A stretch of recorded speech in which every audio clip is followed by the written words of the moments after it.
Les questions-réponses. Et alors, messieurs, je vais vous laisser discuter entre vous. Je sais que j'ai une petite question pour moi, perso, sur le match d'hier. Une question auquel je me dois de répondre au lecteur du Phocéen. C'est Dano01. Voilà pourquoi la rédaction du Phocéen, j'ai vu passer cette question, pourquoi la rédaction du Phocéen a mis un 6 sur 10 à l'arbitre. Alors, vous savez, dans le résumé, le CR, qu'on propose au coup de sifflet final, voilà, il y a une note de l'arbitre. Et Anthony Gauthier a eu 6 sur 10.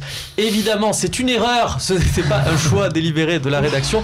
Et c'est mon erreur. Je m'en excuse auprès de vous parce que voilà, je me mets à votre place. C'est pas facile. Tu ouvres le CR du Phocéen. Tu vas marquer 6 sur 10 pour l'arbitre. C'est fou. Le cœur palpite un peu. Il a 2 en réalité. Attention, Anthony Gauthier, vous savez très bien que ne serait-ce que par son arrogance, il ne mérite pas plus. Enfin, on a le droit d'être arrogant, mais à ce moment-là, il ne faut pas se manquer derrière. Et malheureusement, lui, ça a été son cas. Voilà, voilà, on raconte un peu comment ça se passe au Phocéen pour Dano01. On rend un coup de sifflet, un résumé au coup de sifflet final. Quand il y a une égalisation à la dernière minute, il faut modifier beaucoup de choses. Et malheureusement, je ne vais pas regarder à ce moment-là la note de l'arbitre. Voilà, c'est cadeau. Moi, 54, bonsoir. Est-ce que le but de Léo Dubois ne donne pas de regret à l'OM ? Non, pourquoi ? Parce qu'il a signé à Lyon et que c'est un latéral droit prometteur, espoir français, et qu'il a mis un joli but hier, c'est ça ? Voilà, combien de buts cette année, Léo Dubois ? 3, je crois. Il en a 3, mais il a provoqué aussi des pénaltys, il a des passes décisives, c'est quand même un apport offensif conséquent. Oui, bah non. Il est excellent, hein. Moi je le trouve très très bon. Personnellement, même malgré son attitude, parce qu'il a bien célébré son but, à la fin du match, il a invectivé le banc adverse. Sakai et Bounassar au poste de latéral droit. Je te cache pas que je donne les deux contre Léo Dubois, mais voilà. Je suis même prêt à rajouter un peu de. Moi je garde les deux, c'est cool. Parenthèse, je comprends pas qu'on en parle pas en équipe de France, parce qu'on me parlait de Bounassar en équipe de France, alors je lui dis bien gentil. Oui, ou même des Mathieu Debuchy ou des Arnaud Souquet. Moi, Léo Dubois, pour moi, il fait une saison exceptionnelle. Il est largement au-dessus et je pense que c'est ce qui. Il y a de grandes chances que ce soit la surprise. Ça serait logique, quoi. Aussi, messieurs, Léo Dubois, ça vous donne des regrets ou pas ? Son attitude en général, c'est pas. Non, on l'a vu, voilà, après le match, ça semblait un peu chaud. C'est vraiment un joueur, on voit qu'il a signé à Lyon, quoi. Oui, il est déjà dans la peau, de son nouveau club. Hein. Mais après, bon, c'est pas le budget qui va donner des regrets. C'est vrai que c'est un bon joueur. Après, on est passé à côté. Bon, voilà, quoi. On va pas s'éterniser sur son cas, quoi. Hein. C'était le cas de François Clerc. Vous en rappelez, François Clerc, qui avait signé un protocole avec l'OM, qui finalement. C'est pour ça que j'avais pas de regrets, moi. Pas tellement pour dire que c'est pas un bon joueur, mais plus pour dire, il a choisi. C'est pas parce qu'il a marqué contre nous que je vais commencer à le regretter, quoi. Dano01, pas bon en 6, pas bon en 10. Sanson est-il condamné à devenir un joker de luxe ? Est-ce qu'on se souvient du match à Rennes, messieurs, où il y a beaucoup de gens qui disent que c'est notre meilleur match à l'extérieur cette saison. Il a joué en 6 à côté de Gustavo, je l'avais trouvé très bon. Il avait été exceptionnel avec un second but magnifique. C'est un peu sévère comme jugement de dire qu'il est pas bon en 10, pas bon en 6. Combien de passes décisives, combien de buts, s'il vous plaît ? Il est à 11 ou 12 buts. J'aimerais avoir beaucoup de joueurs qui sont pas bons aux deux postes et qui ont d'aussi jalousies statistiques. Il a fait un mauvais match contre Paris et contre Nantes hier, oui. Il est peut-être aussi un peu fatigué, le garçon, il a le droit.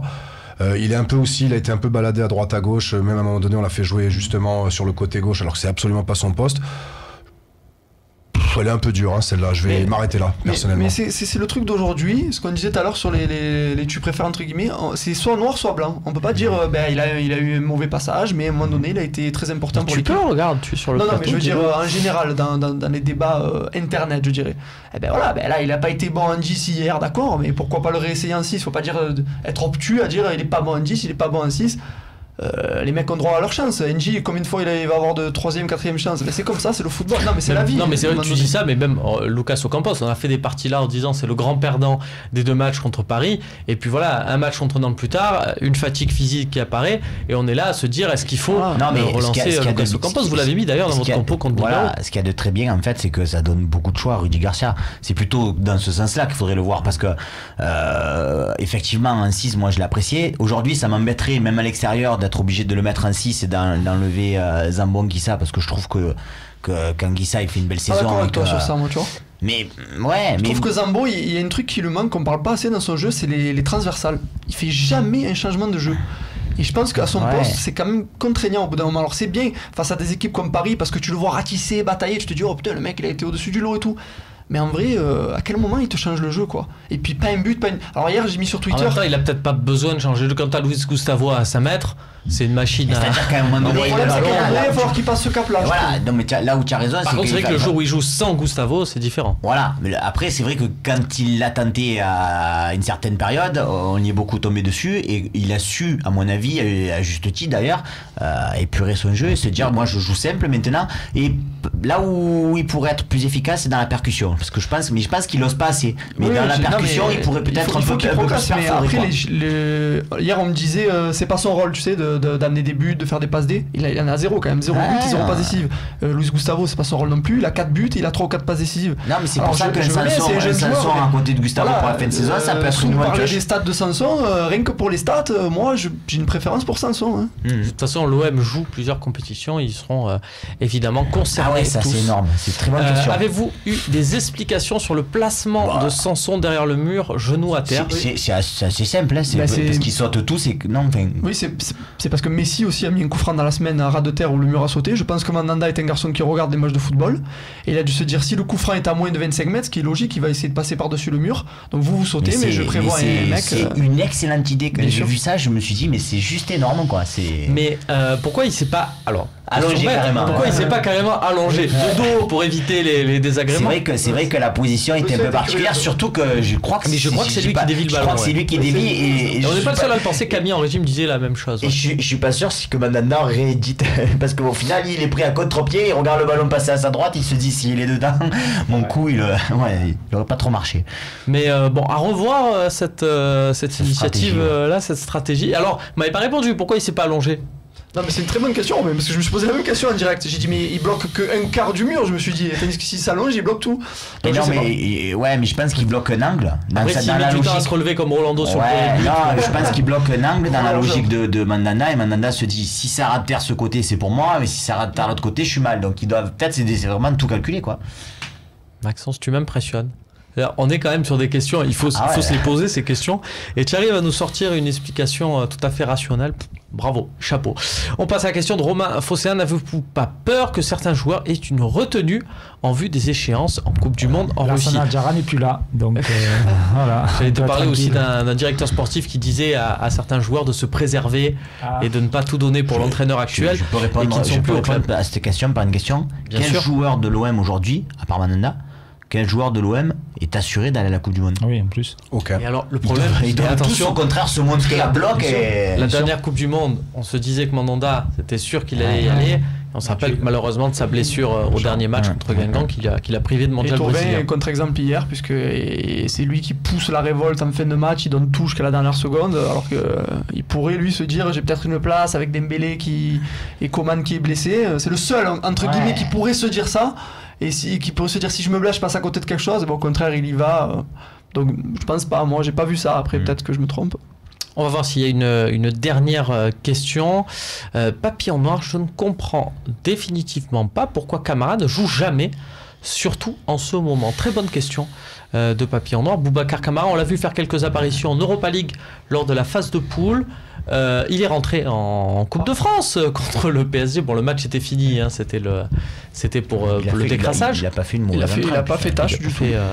Il n'a pas fait tâche. Est-ce que vous attendez à le voir là sur ces 4 prochains matchs? Parce que là, ça devient un peu compliqué. Moi, j'aurais envie de te répondre oui.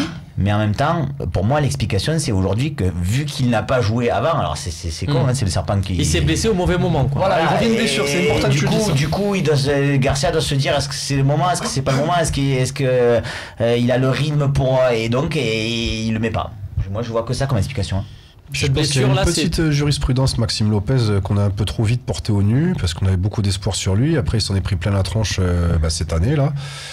Et il revient de blessure déjà d'une part, et en plus de ça c'est un très jeune joueur, et peut-être que Garcia se dit j'ai peut-être pas le brûler tout de suite, parce que si le minot il a le malheur de faire un mauvais match ou de se trouver, ou je sais pas par quel triste hasard il pourrait marquer contre son camp, peu importe, ou faire une mauvaise passe en retrait, s'il lui arrive la même chose qui est arrivé à Maxime Lopez, où on voyait le futur Iniesta parce que soi-disant le Barça le regardait et que du coup maintenant c'est devenu un joueur Ligue 1 lambda, il y a même des fois je lis des commentaires où il faudrait le renvoyer en réserve parce qu'il est trop mauvais, le pauvre Maxime. Peut-être que c'est de la gestion aussi. Après, c'est vrai qu'il a une grosse blessure et que c'est pas évident de revenir comme ça, et que la période difficile, je sais pas si c'est la bonne période pour l'envoyer maintenant au charbon. Faut peut-être s'appuyer sur des valeurs sûres. Donc, je sais pas. Peut-être que c'est un bon choix de Garcia de le garder pour le moment et d'attendre peut-être l'année prochaine pour l'envoyer dans le grand bain. Et puis Garcia l'a positionné clairement en 6. Ça renvoie au débat que vous aviez jeudi dernier, si éventuellement il pouvait prendre la place en charnière centrale. Mais aujourd'hui, on est en train de se dire, on peut pas sortir Gustavo. Anguissa, c'est quand même pas mal pour certains. Pour d'autres, c'est Sanson. Et tu vas mettre en plus lui dans la concurrence, c'est compliqué.